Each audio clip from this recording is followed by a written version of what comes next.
Hey everybody, it's Jason Blaha here, and I had a viewer the other day try to claim that powerlifting is more unhealthy or more dangerous than bodybuilding is.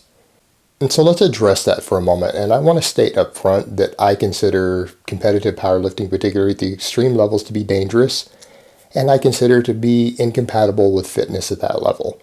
Just like I consider bodybuilding, all bodybuilding competition, to be incompatible with fitness. Powerlifting, like any other extreme sport taken to the extremes, is also completely counterintuitive and has nothing to do with fitness and is actually harmful to your fitness and health. So let me make that clear up front. Also, a lot of people will say, well, you're biased on this because you're a powerlifter. I'm not a powerlifter anymore. I quit powerlifting and told you guys that I'm not powerlifting anymore because I got what I wanted out of it. I made very clear the reasons I went into powerlifting, the reasons I was doing meets again, and I got what I wanted. I proved to myself that, and proved to my doctors that I'd be able to lift weights again. Got my medals, got invited to Worlds, I'm done. To me, the risks to myself are no longer worth it. I don't see any benefit to outweigh the risk for me to continue to compete, so I'm not doing so anymore. So to put that in perspective when I have this discussion, I'm someone who has quit powerlifting because I think it's too damaging to the body in the long term. But bodybuilding is more detrimental to your health and higher risk than powerlifting. And there's some simple reasons for that. All of the real risks and dangers in powerlifting are completely optional. You can avoid those things and still compete at a decently high level. Are you going to be the best in the world? Are you going to be a champion? No. But you can compete at a decently high level without performing or training in a way that's going to be high risk in terms of injury. You can keep the risk injury minimal. You don't have to get really fat. You don't have to get a really high body weight. You don't have to go on a lot of drugs. Those are all optional things. There are people who don't fall into any of those categories who win medals and win meets. They are out there. You can still win meets and compete without compromising your health and without ever experiencing a single training injury. Absolutely can be done.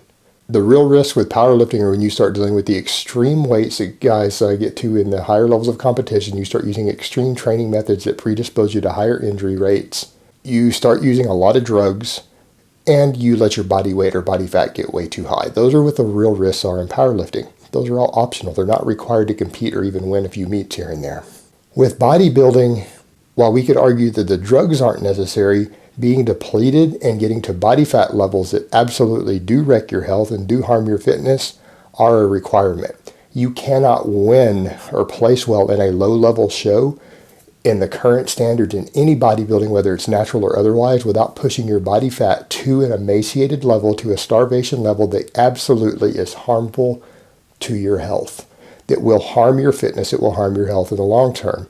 So because of that, the actual judging requirements to actually win anything in bodybuilding today require you to be unhealthy. They require you to compromise and risk your health by reaching a level of emaciation and depletion that is harmful to you. There is no exception. There is no way to successfully compete in bodybuilding, even natural shows at the amateur level, without compromising and risking your health. There is no way to do so. So when you look at it from that perspective, yes, bodybuilding is inherently more dangerous and unhealthy than powerlifting.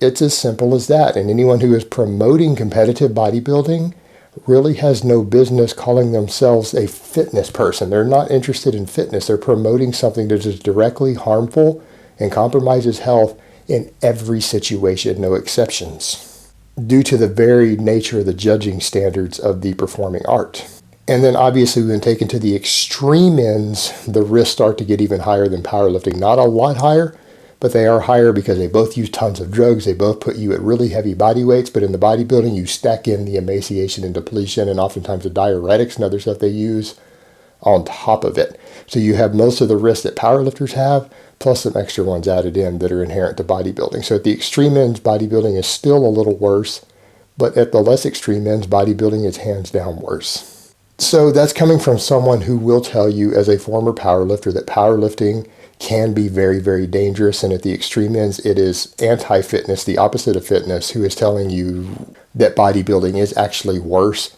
in all cases. All right, guys, so that's really all I have to say on that today. If you guys enjoyed this video, please remember to click like down below. If you do so, it is greatly appreciated. Thank you so much.